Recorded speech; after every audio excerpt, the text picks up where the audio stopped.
भारत के प्रधानमंत्री नरेंद्र मोदी ने रविवार को चीन के राष्ट्रपति शी जिनपिंग से मुलाकात की है। दोनों नेताओं के बीच यह बैठक चीन के तियाजिन में हुई, जहां शंघाई कोऑपरेशन ऑर्गेनाइजेशन समिट हो रहा है।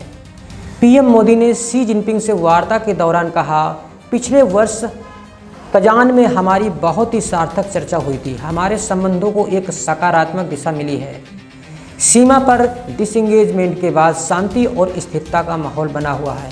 हमारे सोशल रिप्रेजेंटेटिव के बीच बॉर्डर मैनेजमेंट को लेकर सहमति बनी है। वहीं चीन के राष्ट्रपति शी जिनपिंग ने कहा, दुनिया बदलाव की ओर बढ़ रही है। चीन और भारत दुनिया की दो सबसे प्राचीन सभ्यताएं हैं। हम दोनों दुनिया के सबसे ज़्यादा आबादी वाले देश हैं और ग्लोबल साउथ का हिस्सा हैं। दोस्त बने रहना, अच्छे पड़ोसी होना, ड्रैगन और हाथी का साथ आना बहुत ज़रूरी है। मोदी का यह दौरा तब हुआ जब पूर्वी लद्दाख में सीमा पर अप्रैल 2020 से पहले की यथास्थिति बहाल नहीं हो पाई है। चीन ने 2020 के बाद कई बार अरुणाचल प्रदेश के कई इलाकों का मंदारिन में नामकरण किया है। चीन अरुणाचल प्रदेश को दक्षिणी तिब्बत कहता है। ये अलग बात है कि भारत वन चाइना पॉलिसी को मानता है, जिसमें तिब्बत और ताइवान दोनों चीन के हिस्सा हैं। पीएम मोदी के SCO समिट में शामिल होने के लिए चीन जाने के फैसले को बहुत प्रत्याशित नहीं माना जा रहा था।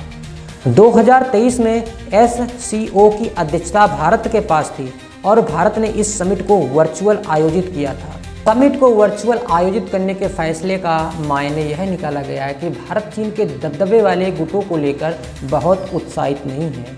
वहीं 2022 में भारत में G20 समिट हुआ था और इसमें चीन के राष्ट्रपति शी जिनपिंग शामिल नहीं हुए थे। ऐसे में मोदी के चीन दौरे को अमेरिका के साथ भारत के खराब हो रहे संबंधों से जोड़ा जा रहा है। इससे पहले मोदी और शी जिनपिंग पिछले साल अक्टूबर में रूस के कजान में मिले थे। कजान में ब्रिक्स समिट के दौरान शी जिनपिंग और पीएम मोदी मिले थे। ब्रिक्स और SCO दोनों को अमेरिकी हितों के खिलाफ गुट के रूप में देखा जाता है। कजान में जब मोदी शी जिनपिंग से मिले थे, तब दोनों देशों के बीच सीमा पर तनाव कम करने की चुनौती थी। तियानजिन में जब मोदी शी जिनपिंग से मिले, तब भारत चीन के संबंधों में मजबूती लाने के अलावा अमेरिकी टैरिफ से निपटना भी एक बड़ी चुनौती है। SCO समिट में प्रधानमंत्री नरेंद्र मोदी का सामना पाकिस्तान के प्रधानमंत्री शहबाज शरीफ से भी हुआ। पहलगाम हमले और ऑपरेशन सिंदूर के बाद ऐसा पहली बार होगा। प्रधानमंत्री नरेंद्र मोदी ने राष्ट्रपति शी जिनपिंग के साथ मीटिंग में पिछले साल कजान में हुई मुलाकात के साथ हाल ही में दोनों देशों के बीच हुए कई समझौते की चर्चा की। पीएम मोदी ने हाल के दिनों में दोनों देशों के बीच हुई प्रगति का हवाला देते हुए कहा, कैलाश मानसरोवर यात्रा फिर से शुरू हुई है। दोनों देशों के बीच डायरेक्ट फ्लाइट भी फिर से शुरू की जा रही है। हमारे सहयोग से दोनों देशों के बीच 2.8 अरब लोगों के हित जुड़े हुए हैं। इससे पूरी मानवता के कल्याण का मार्ग प्रशस्त होगा। परस्पर विश्वास, सम्मान और संवेदनशीलता के आधार पर हम अपने संबंधों को आगे बढ़ाने के लिए प्रतिबद्ध हैं। SCO की अध्यक्षता के लिए मैं आपको बहुत बहुत बधाई देता हूँ। सामरिक मामलों के जाने माने विश्लेषक ब्रह्मा चेलानी का कहना है कि पिछले अनुभवों के आधार पर चीन भारत की कमजोरी का फायदा उठाने की कोशिश कर सकता है। ब्रह्मा चेलानी लिखते हैं कि पिछले अनुभव बताते हैं कि चीन भारतीय कमजोरी का फायदा उठाने की ज़्यादा कोशिश करेगा, बजाय इसके वह कि भरोसेमंद साथी बने। जब मोदी 2014 में प्रधानमंत्री बने थे तो उनका शुरुआती भरोसा था कि रिश्ते सुधारे जा सकते हैं। यह भरोसा गलत नहीं था, लेकिन चीन ने लगातार उनकी दोस्ताना नीति का इस्तेमाल कर ज़मीन पर चुपचाप बढ़त बनाई और उन्होंने यानी मोदी जी को रास्ता नहीं बदला। यह गलती थी।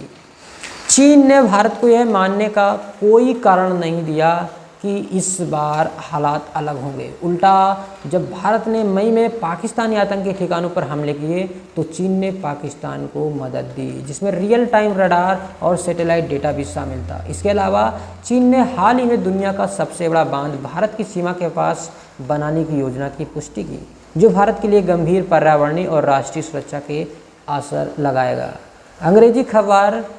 अंग्रेजी अखबार द हिंदू के अंतर्राष्ट्रीय संपादक स्टैनली जानी का कहना है कि ट्रंप के दबाव के सामने मोदी नहीं झुकेंगे। स्टैनली जानी ने लिखा है, मोदी ट्रंप के दबाव वाले तरीकों के आगे झुकने वाले नहीं हैं। साथ ही भारत तेल कहां से खरीदेगा इसका फैसला भारत में होगा, ना कि अमेरिका में।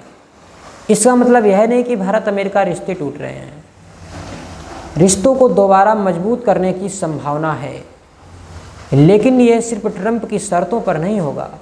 भारत अच्छी तरह जानता है कि चीन के साथ शक्ति का संतुलन नहीं है, और हाँ, भारत को अपनी रणनीतिक कमियों को भरने के लिए अमेरिकी की ज़रूरत है। लेकिन अगर अमेरिका दुश्मन जैसा व्यवहार करता रहा तो भारत के पास और भी विकल्प हैं।